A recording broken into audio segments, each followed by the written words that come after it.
koreyskiy kompaniyaga atigi bir oyda 2 marta ishga chiqaman. Bugun esa o'sha ishga chiqadigan kunim. Grevimi with me ishxonaga deb video oldim, lekin afsuski bosib qo'ymanman knopkasini. Men уже yarim makiyajimni qilib oldim. Bugun ertalab qaynonam sovuni o'zlari bog'chaga olib ketdilar. Sen ishga tayyorgarlik ko'r, men o'zim tashab qo'yaman dedilar. Men haligacha tayyormasman. Uy qizlar meni qo'shim dahshat ekan. Bergan odamga ming rahmat. Agar ko'rib turgan bo'lsangiz, qaynonamniki o'zlarini qaynonamga ham berishgandi.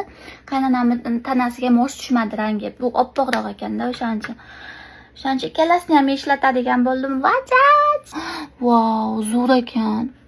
Menga rosa yoqdi, lekin afsuski, eshitishim bo'yicha bu kompaniya boshqa qo'shin ishlab chiqarmas ekan. Mana yil oxirgisi ekan. Bu ham mana yil tugaydi. Noyabrdami tugaydi. Ha, noyabrgacha tugaydi. Qoshimni bo'yab olay. Qoshimni o'zimcha kadislarga o'xshab bo'yashni yaxshi ko'raman. Atak menga bunaqa yarashmaydi. Lekin shuni tan olmayman yarashmasligini. Oramizda soch ektirib ko'rganlar bormi? Mana peshonasiga, manetaga. Agar oramizda soch ektirib ko'rganlar bo'lsa, iltimos kommentariyaga yozib yuboringlar, qanaqa bo'ladi? Og'rimaydimi? Qanchaga qildirdingiz? Qayda qildirdingiz? Qana o'tdi? Menga yozib yuboringlar agar bo'lsa oramizda soch ektirganlar.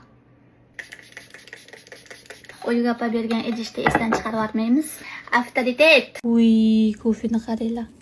4 ta ham solamanmi ya? Shu bilan ishxonaga tayyorman.